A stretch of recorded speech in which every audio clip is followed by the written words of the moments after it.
Listen closely, my noble squire, for this tale begins not with a man, but with a god who made a single, unforgivable mistake.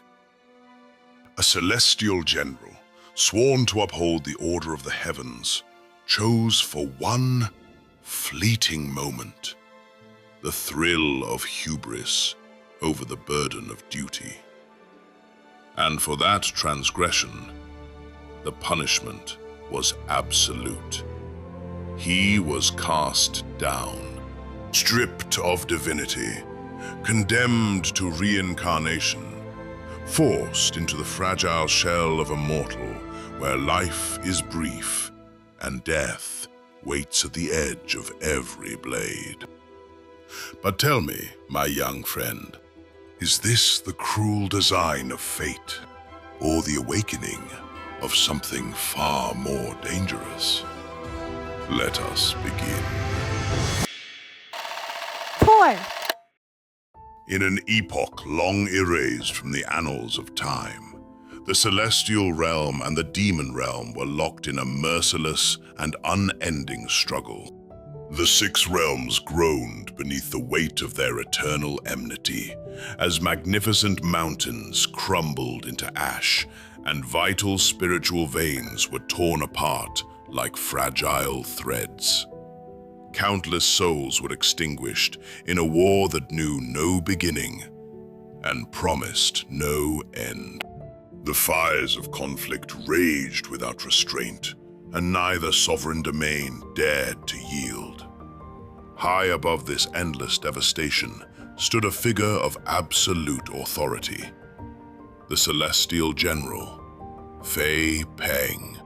Ordained with a sacred mandate, he was entrusted to guard the fragile boundary between the heavens and the abyssal demon realm, preserving the delicate balance that held existence together. His discipline was unshakable, his presence as cold as still water, and his swordsmanship beyond mortal comprehension. Yet even he was not without equal, for standing against him was the dread demon lord, Chong Lu. Again and again, these 2 titans clashed, their battles echoing across the realms with a force that shook both heaven and earth. Each strike carried enough power to carve valleys and fracture the skies, leaving devastation in its wake. And yet, every encounter ended the same way, a stalemate. But beneath that balance, something far more dangerous began to grow. Chong Lu hungered for absolute victory. Fei Peng, though bound by duty, yearned for something far more final: closure. And as the ancient proverb whispers, when 2 unyielding blades refuse to shatter, the world itself becomes their anvil.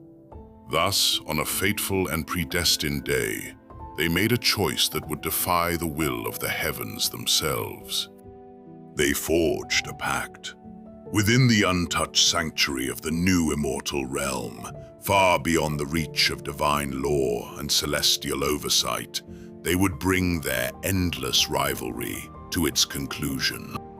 There would be no interference, no restraint, no second chances. Only one would stand. In that silent, sacred expanse, the 2 figures faced one another without a word. Above them, the firmament pulsed with pristine, divine radiance, while along the distant horizon, dark and ruinous flames coiled like living shadows.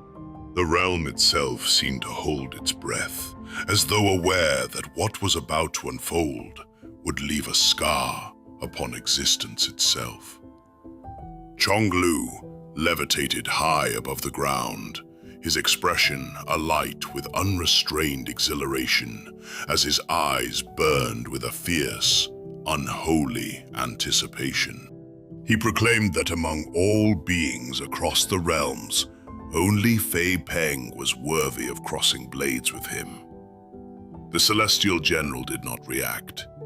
He stood in absolute stillness, his voice calm and unwavering as it carried a final, undeniable truth. This would be their last battle. There would be no more echoes of war left unresolved. And then, without warning, the storm was unleashed. Chong Lu surged forward like a force of nature unbound, his presence tearing through the air with overwhelming hostility. Fei Peng met him without hesitation, their collision erupting into a blinding symphony of steel and power. They moved as streaks of radiant light across the battlefield, their forms clashing faster than the eye could follow, as the very fabric of space splintered beneath their might. Each exchange sent shockwaves rippling through the realm, as if reality itself struggled to contain them. Until, in a single flawless motion, Fei Peng struck. His blade descended with pristine precision, delivering a catastrophic blow that sent Chong Lu hurtling through a colossal monolith of stone, shattering it into ruin. For a moment, there was silence. Then, from the rubble, Chong Lu rose. A wicked smile spread across his face, not born of anger, but of exhilaration. After a millennium of endless clashes, he had finally witnessed it. The true wrath of the celestial general. And for the first time, the battle felt real. Fei Peng's gaze remained steady, his voice carrying a solemn weight as he declared that this clash would mark the end. No more hesitation, no more restraint. He commanded the demon lord to strike with everything he possessed. Chong Lu accepted without pause, his laughter echoing across the shattered realm as he bound himself to a vow. Should Fei Peng emerge victorious, he would never again trespass upon the celestial borders.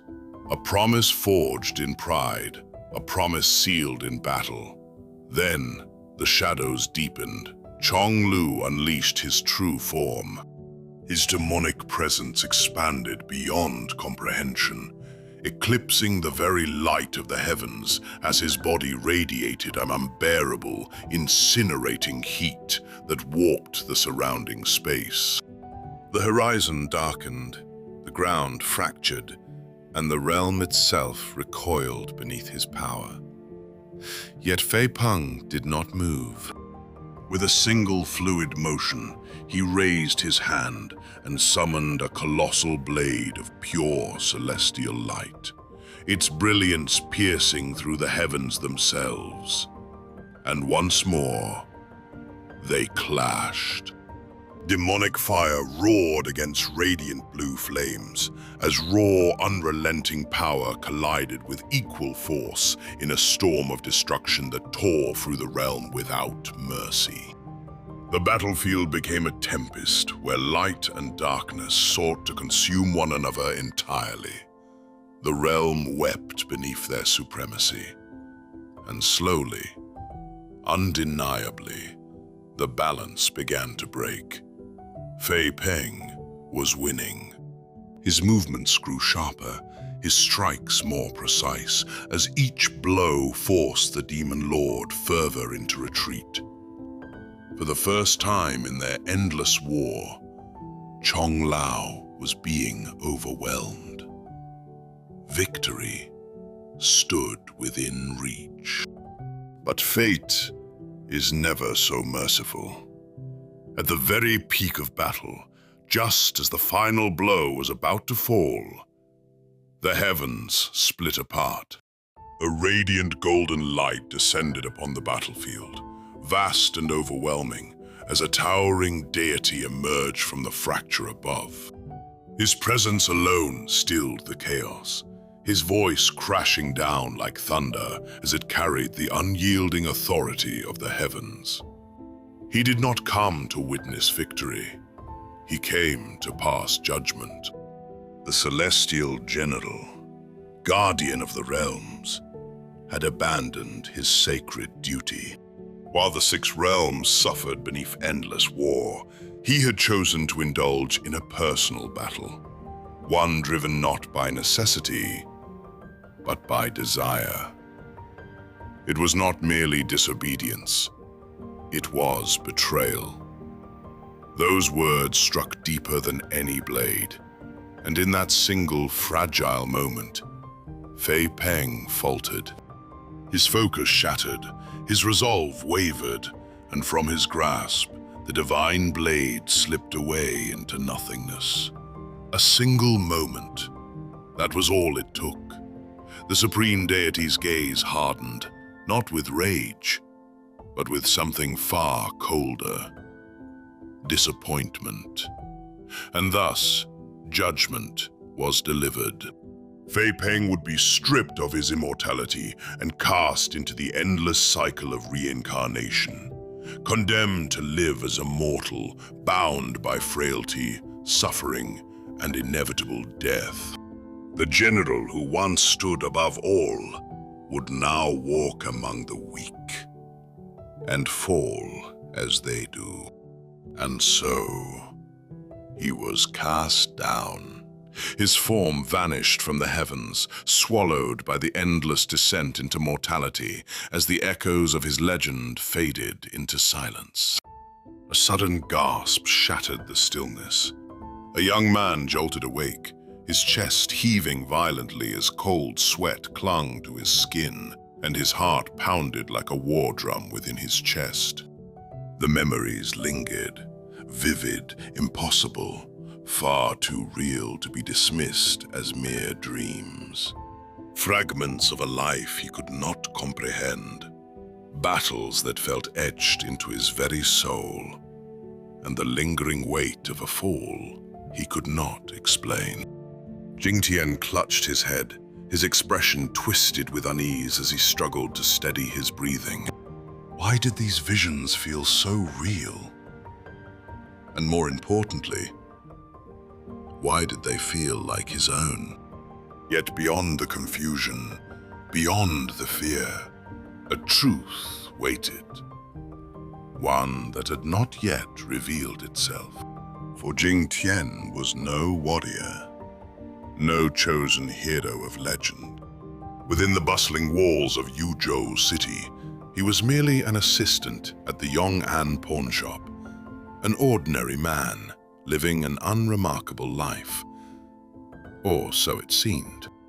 But what he did not yet understand was that the fall of a god never truly ends. In this new life, far removed from the echoes of heaven, Jingtian harbored ambitions that were profoundly ordinary. Wealth, a soft bed, and a life untouched by hardship. Yet even as he clung to such simple desires, the phantom echoes of that celestial battle refused to release their grip upon him. The memory lingered like a shadow at the edge of his mind, watching, waiting, and then a sound. A faint rustling stirred from within the shadowed aisles of the pawnshop, subtle, deliberate, out of place. Jingtian's body stiffened as suspicion took hold, and with cautious resolve, he seized a sturdy wooden rod before creeping toward the disturbance. He swung. The strike cut through the air with force, only to halt a breath away from its target. A girl stood before him. At first glance, she appeared fragile, almost timid, her presence swallowed by the dim glow of the shop. But appearances, as fate would soon reveal, are often the most dangerous illusion of all. Offended by his accusation, the girl moved. Fast, in a single fluid motion, she twisted his arm behind his back and drove him firmly against the floorboards, her strength betraying none of the softness in her appearance. Jingtian's bravado shattered instantly, replaced by sheer panic as he babbled about his utter lack of wealth and his deep attachment to remaining alive. The girl did not laugh. She simply spoke. Her voice was calm, cold, absolute. Tang Xuejian, the granddaughter of the illustrious Tang family, a lineage so powerful and affluent that even this humble pawn shop stood beneath its shadow. Jing Tian, convinced this was some elaborate deception, scoffed at her claim, his disbelief laced with careless mockery. Until she proved it. From her sleeve, she produced an artifact of staggering value. Its craftsmanship alone enough to silence doubt and crush arrogance in a single glance. And just like that, Jing Tian changed. His insolence dissolved into frantic apologies as he bowed with exaggerated reverence, his tone shifting as swiftly as his survival instincts demanded. Yet curiosity lingered beneath the performance, and cautiously, he asked what could drive someone of her stature to wander the night in secrecy. Xuejian hesitated. Then, with a quiet sigh, she revealed the truth. She was searching for something desperately important. From within her grasp, she unveiled a shattered teapot, its fragments trembling slightly in her hands as she demanded an exact replica. Jing Tian examined the pieces with a trained eye, his expression gradually darkening as he recognized the truth behind its exquisite craftsmanship. Rare, masterful, irreplaceable. He told her plainly, it could not be remade. And in that moment, her strength cracked. The fierce heiress vanished, replaced by a girl gripped by fear, as her voice trembled beneath the weight of what she had lost. This was no ordinary object. It was a treasured gift from her grandfather's closest companion, and her grandfather himself now stood at the fragile edge of life. The shock alone could kill him. For the first time, Jing Tian saw beyond her temper, beyond her pride, and into the quiet desperation beneath. So he made a choice. He would repair it, not replace, not replicate, but restore. Though doubt flickered in her eyes as she studied the broken remains, she accepted his offer, placing her trust not in certainty, but in his unwavering confidence. Yet trust came with a warning. Should he fail, she promised he would taste an earthquake. And as if the world itself responded to her words, the ground trembled. A fragile antique wobbled dangerously upon its shelf, teetering on the brink of destruction. But Jing Tian's quick reflexes secured it just in time. Relief had barely touched his expression when... impact! An iron dart struck his forehead with a sharp, jarring force. He blinked in confusion, plucking the object free as though unable to process what had just occurred, only for Xuejian to casually inform him that the dart was coated in lethal poison. Silence. Then panic. Pure, unfiltered panic. Jing Tian collapsed into frantic pleas, begging for the antidote, his dignity dissolving completely as survival took precedence over pride. But Xuejian winced and admitted the truth. In her haste, she had left it behind. What followed was nothing short of theatrical despair, as Jing Tian threw himself onto the floor, lamenting his imminent demise with dramatic exaggeration. Xuejian watched, unimpressed. "You are not dying yet," she muttered, dragging him back to his feet with visible annoyance. Composure returned to her voice as she commanded him to focus on repairing the teapot while she retrieved the cure, her tone leaving no room for argument. Before departing, she paused and demanded his name. "Jing Tian," he replied, and when he asked for hers in return, she answered without hesitation, "Tang Shuejian."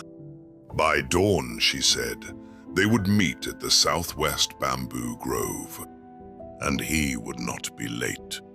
Long after she vanished into the night, Jing Tian remained where he stood, an inexplicable grin spreading across his face as he stared at the arm she had so effortlessly subdued. But what he did not realize was that his fate had already begun to shift. By morning, Yuzhou City stirred beneath the gentle light of dawn. Within the pawn shop, Jing Tian admired his work with quiet satisfaction. The once shattered teapot now restored to flawless perfection. With renewed purpose, he prepared to leave, only to be intercepted by his overbearing master, who immediately accused him of abandoning his duties. Thinking quickly, Jing Tian fabricated a story of delivering repaired goods, masking urgency beneath practiced confidence. The old man, eager to display his latest acquisitions, presented a collection of antiques with great pride. Jing Tian needed only a single glance. Every piece, a forgery. While his master spiraled into despair over lost profit, Jing Tian seized the moment and slipped away, vanishing into the bustling streets without a second thought. Yet, elsewhere, another thread of fate was already unraveling. Parallel plot. The heiress descends. Within the vast Tang estate, Tang Shuejian searched with growing urgency. Her hands moved swiftly through her chambers until they paused upon a simple wooden carving, its worn surface stirring memories of a gentler past. Days spent wandering mist-covered mountains beside her grandfather. For a moment, she hesitated. Then she touched it. A mechanism stirred, stone shifted, and the wall opened. Before her lay a hidden passage descending into darkness, its depths swallowing light itself. Without hesitation, she stepped forward, disappearing into the unknown. Meanwhile, at the tranquil bamboo grove, Jing Tian waited. The air was calm, peaceful, untouched by the chaos that loomed just beyond sight. Until suddenly, two men burst through the grove in blind terror, fleeing as though death itself pursued them, abandoning behind a finely crafted wooden sword. Jing Tian, ever opportunistic, picked it up with curiosity glinting in his eyes. Moments later, an elderly man stumbled into view, breathless and desperate as he warned of a fraudulent Taoist who had fled at the first sight of real demons. And then he pleaded, "Turn back." But Jing Tian did not. Something he could not name, pulled him forward. And so, gripping the wooden blade, he stepped willingly into danger. Parallel crisis. The beast awakens. Deep within a hidden grotto, Zhuejian moved through shadow and silence. Voices echoed, whispers of betrayal, of divine fire, of a sacred beast imprisoned. The five-poison immortal beast, a treasure of the Tang family, a betrayal from within. Her blood ran cold, and when she saw it, the small, glowing creature bound in chains, she did not hesitate. She acted. The chains shattered, chaos erupted, and though danger closed in from all sides, she fought fiercely, protecting the creature as she carved a path to freedom and escaped into the unknown. Crisis, the first encounter with terror. Far away, atop the jagged cliffs of Bishan Mountain, Jing Tian felt it. A presence, cold, suffocating, unnatural. And then it appeared. A smoke-wreathed entity materialized before him, its glowing green eyes piercing through the veil of reality as it flickered in and out of existence. Terror seized him instantly, his body reacting before thought could form as he turned and ran. But escape was never an option. The entity herded him toward the edge of the cliff, its dark power warping the air as it split into three grotesque forms: a cursed pot, a sinister lantern, and the dreaded grain hermit. True demons, real and closing in. Driven by desperation, Jing Tian turned, raising his wooden blade as he boldly declared himself a master swordsman of Shu Mountain. The lie echoed hollow, and the demons laughed. Then they attacked. Against all logic, he blocked their first strike. And then, his blade shattered. Hope followed. With nothing left, he fled. Desperate for survival, Jing Tian raced toward the Tang family estate, clinging to the promise of an antidote. But the guards only laughed. The poison, they claimed, would not even kill a rat.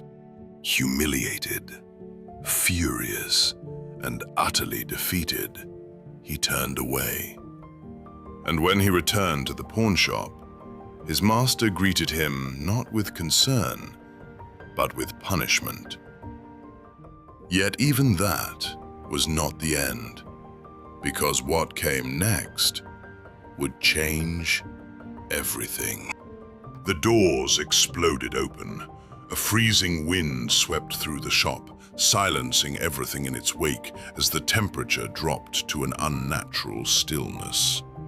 And from the threshold, a figure stepped inside, tall, unmoving, overwhelming, eyes burning like dying stars within the void. Jing Tian froze, because standing before him was no mere demon. It was him, Chong Lu. The demon lord had descended into the mortal realm. He stood cloaked in shadow, his towering frame concealed beneath layers of darkness, revealing only those smoldering eyes that burned like dying stars. His presence alone suffocated the room, pressing down upon the air with such force that even breathing became an act of defiance. And within his gauntleted grasp rested a sword, ancient, magnificent, and radiating a power that did not belong in the mortal world. When he spoke, his voice rumbled like shifting continents, each word heavy with an authority that seemed to bend reality itself. He wished to pawn the blade. The shop fell into silence. The pawn shop master, utterly overwhelmed by the oppressive aura, shrank back without dignity and shoved Jing Tian forward, abandoning all pretense of leadership. Yet even in his fear, the man found the audacity to whisper a final command. Jing Tian was to deduct the cost of the damaged floor tiles from the transaction, a pitiful attempt at control in the presence of a god. Jing Tian stepped forward, his hands trembling despite his effort to appear composed, and forced himself to speak with strained politeness as he asked for the stranger's name. The answer came without hesitation. Chonglu. The name echoed, and though Jing Tian did not yet understand its weight, destiny had already begun to tighten its grip. Steeling himself, he asked for the price, bracing for an impossible sum that would shatter the limits of his world. But the answer was absurd. 1 copper coin, or a weapon that radiated the weight of eternity. Stunned beyond reason, Jingtian complied without question, hastily drafting the contract and presenting a calligraphy brush for signature. Chonglu did not take it. Instead, with a casual flick of his wrist, burning characters etched themselves into the parchment without ink, without touch, as though reality itself obeyed his will. And without another word, he left, dissolving into the living currents of the city as though he had never been there at all. But what he left behind would not remain still. Jingtian secured the blade within a heavy chest, sealing it away as one might imprison a nightmare, before retreating to his quarters in exhausted disbelief. Sleep came quickly, but peace did not. In the dead of night, his eyes snapped open. The chest was empty, and beside his pillow, the sword rested. Silent, waiting. A chill seized his spine as he leaped from the bed, scanning the shadows for intruders, yet finding none. With forced resolve, he returned the blade to its confinement. But the moment he turned, it followed. Not dragged, not carried, but chosen. He stepped left, it drifted left. He turned, it remained at his back.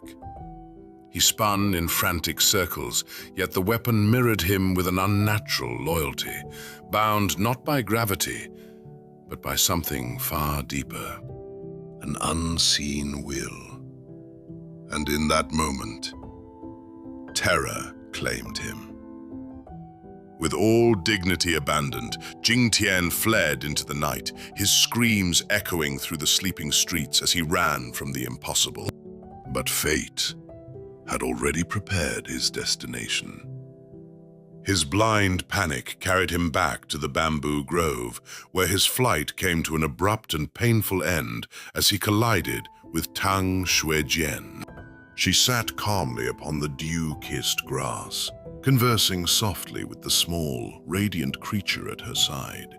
Before he could speak, the creature moved. In a blur of light, it struck his chest, knocking him flat into the earth with effortless force.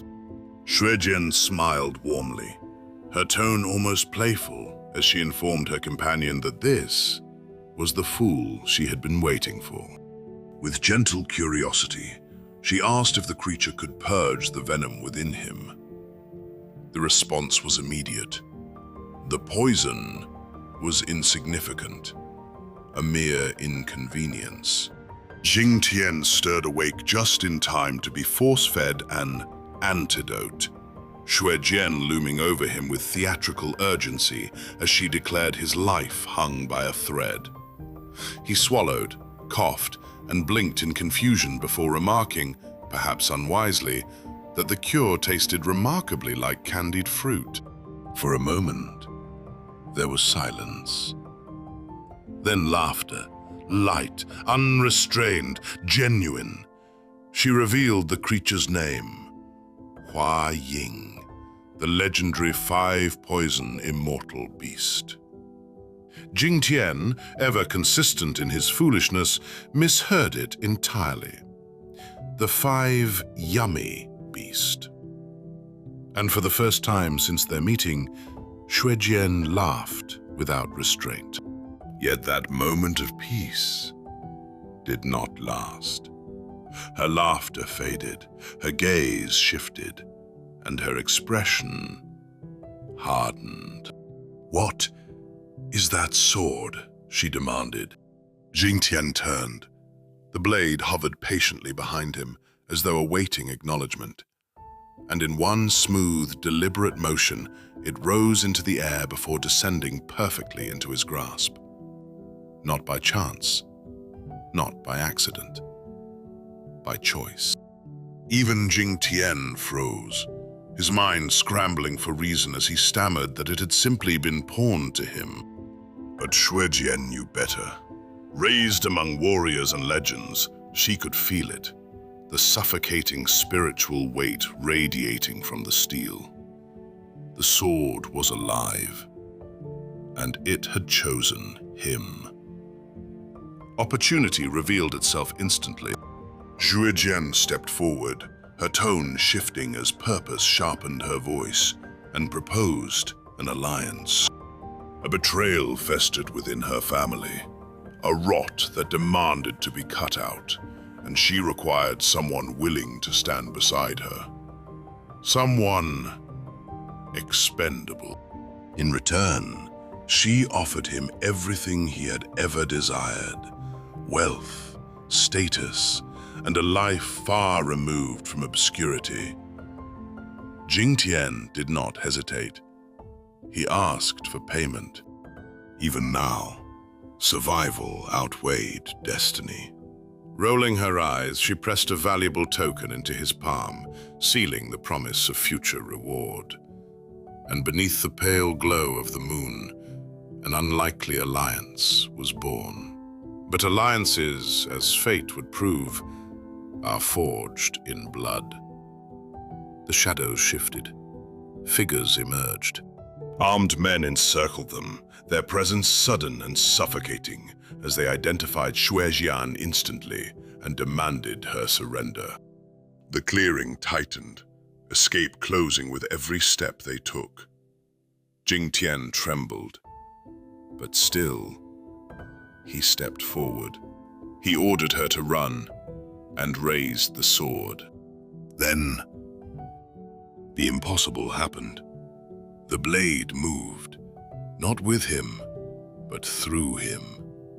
His body became a vessel, his limbs no longer his own, as the sword guided each motion with flawless precision, striking with an elegance and lethality far beyond his capability. The attackers faltered, their confidence shattering as fear overtook them. This was no man. This was something else. But power demands a price. The energy surged through Jing Tian like wildfire, consuming his strength with ruthless hunger until his vision blurred and his body collapsed beneath the strain. The sword fell silent. The moment ended, and the hunters returned. They rushed forward, eager to claim the weapon, only to find it immovable, its weight now absolute, as though rooted to the earth itself. Denied their prize, they settled for the next best thing. The boy, the girl, bound and dragged into darkness. Within the cold confines of a fortified dungeon, they were hoisted into the air, their wrists bound by coarse rope as silence settled heavily around them. When Jing Tian awoke, pain greeted him first, followed by Shuejian's voice. This time, there was no arrogance, only regret. She apologized, but fate did not grant them time to dwell on it, because salvation had already arrived. Hua Ying slipped through the shadows, intangible and silent, the great sword trailing behind as though guided by unseen hands. With a single decisive strike, the blade severed their bonds. Freedom. For a moment. They ran. The alarm shattered the silence as pursuit erupted behind them, relentless and unforgiving as it drove them forward through twisting paths and narrowing escape routes. Every turn tightened the noose, every breath drew them closer to the edge, until they reached it. A roaring river, violent, unforgiving, endless. No bridge, no path forward, no escape. And behind them, death closed in. Understood, continuing in full force cinematic mode, preserving every key event while enforcing Section 1 mythic tone and Rule 6 sentence harmony, balanced flow, controlled pacing, and immersive narration. From the ranks of their pursuers, a single figure stepped forward. Calm, certain, unashamed, Tang Yi, Xue Jian's own seventh uncle, the architect of betrayal.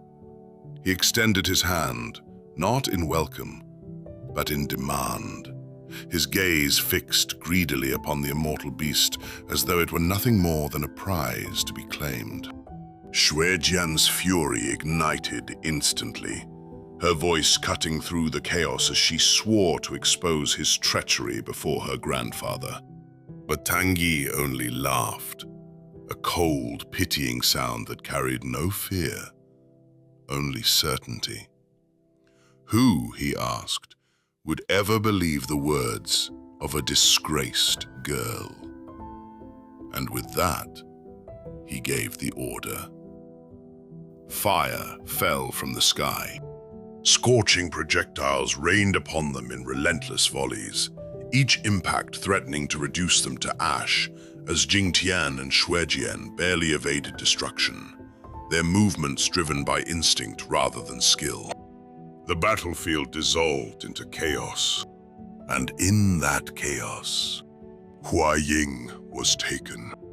Snatched from the air by grasping hands, the small, radiant creature vanished into the ranks of their enemies as Suejian's cry tore through the night. Something inside her broke, and something inside Jing Tian answered. The sword awakened. Once again, it seized control, dragging Jing Tian's body into motion as its power surged with violent intent, striking down any who dared approach. But this time, the enemy did not retreat. Realizing they could not contend with the blade through skill alone, the mercenaries reached for something far darker, swallowing foul, forbidden pills without hesitation. For a moment, nothing happened. Then, their bodies twisted, flesh tore and expanded grotesquely as bone and muscle warped beyond recognition, transforming them into monstrous, half-beast abominations that howled with unnatural fury. Their power surged, crude, brutal, overwhelming, and they attacked. Shuijian was struck first, her body thrown violently aside as the force of the blow shattered her footing. Jingtian tried to intervene, the sword lashing out in desperate defense, but the sheer strength of the creatures proved too much. He was overpowered, crushed beneath a force he could not comprehend. And as the shadow of death fell upon them both, the heavens answered. A presence descended, not with violence, but with grace, like a leaf carried upon a silent wind. From the sky itself a figure appeared, calm, composed, untouched by the chaos below. Shu Changqing, a cultivator of Shu Mountain. With a series of fluid, precise incantations, he moved through the battlefield like a whisper, each motion dismantling the monstrous abominations with effortless precision. Where chaos reigned, he brought order. Where death loomed, he brought salvation. Within moments, the corrupted beasts fell, their grotesque forms collapsing into lifeless stillness as silence reclaimed the battlefield. The storm had ended, but the consequences had not. Under the cover of night, they fled. A small wooden boat carried them across the dark waters, its gentle rocking a stark contrast to the violence they had just escaped. Within the quiet cabin, Shuijian tended to Jing Tian's injuries, her hands far gentler than her words had ever been. For the first time, she was not a warrior, just a girl, trying to make sense of the chaos. Jing Tian exhaled slowly, wincing as the ointment touched bruised flesh, and muttered with weary honesty that being a hero of justice was far more painful than any story had ever suggested. And for a fleeting moment, the world felt still, until the door slid open. Shu Changqing stepped inside. His presence was calm, almost ethereal, as though the chaos of the world could not cling to him. Shuijian bowed deeply, her gratitude sincere, while Jing Tian, upon realizing he stood before a master of Shu Mountain, threw himself into an exaggerated display of reverence. But something was wrong. Changqing did not return their energy. Instead, a quiet sorrow lingered in his gaze as he revealed a truth that shifted the air itself. He had been cast out from Shu Mountain. The words carried weight, not of shame, but of loss. And before Jing Tian could process it, Changqing's attention shifted. To the sword. His expression hardened as he approached it, each step measured, cautious, as though he stood before a slumbering beast that could awaken at any moment. When Jing Tian casually referred to it as a pawned item, the cultivator's composure fractured, just slightly. Enough, he warned him.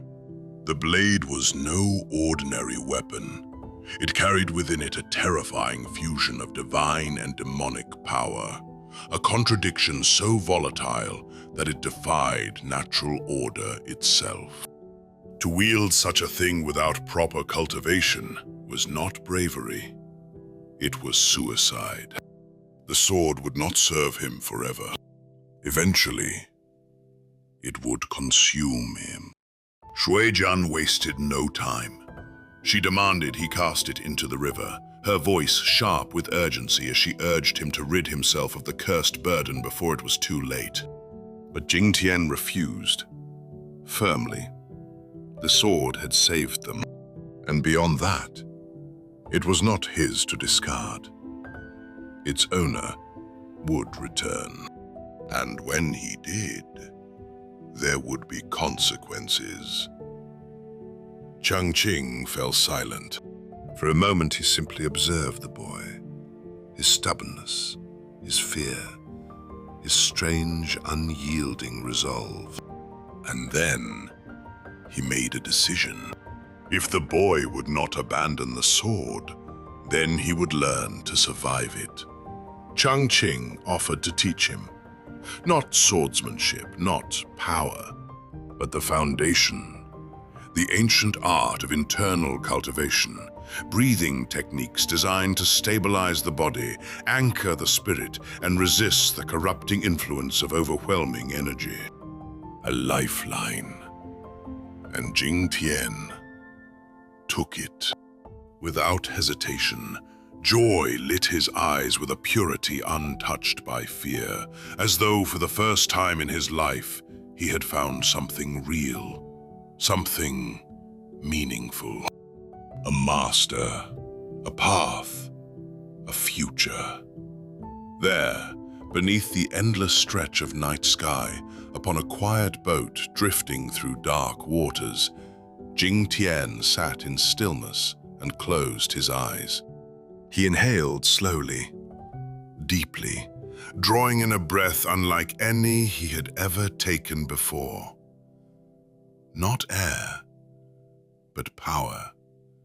Subtle, dangerous, alive. And in that single moment, everything changed. Because the boy who once dreamed only of wealth and comfort had just taken his first step into a world of blades, betrayal, and destiny. A world that would not let him go. And though he did not yet realize it, the sword had not chosen him by chance. It had chosen him for what was coming next. The hall froze. Every breath, every heartbeat seemed to stall as the opposing faction stepped forward, eyes glinting with malice. Shuijian's hands clenched into fists. Her victory, hard won, painstakingly earned, felt suddenly fragile. Around her, the elders murmured, torn between loyalty, fear, and self-interest. Tang Yi, smug and emboldened, rose to the fore once more, the shadow of his followers lending his arrogance weight. Jing Tian's grip tightened on the massive sword. No longer a novice weapon wielder, he now moved with the confidence of a cultivator attuned to the very heartbeat of his steel. The room seemed to shrink under his presence, the blade humming as if sensing the brewing conflict. Shuijian's gaze met his. In that silent exchange, there was a pact. We do not falter. We do not yield. The rival faction surged, stepping closer, but before the first blow could be struck, the floorboards beneath them trembled violently.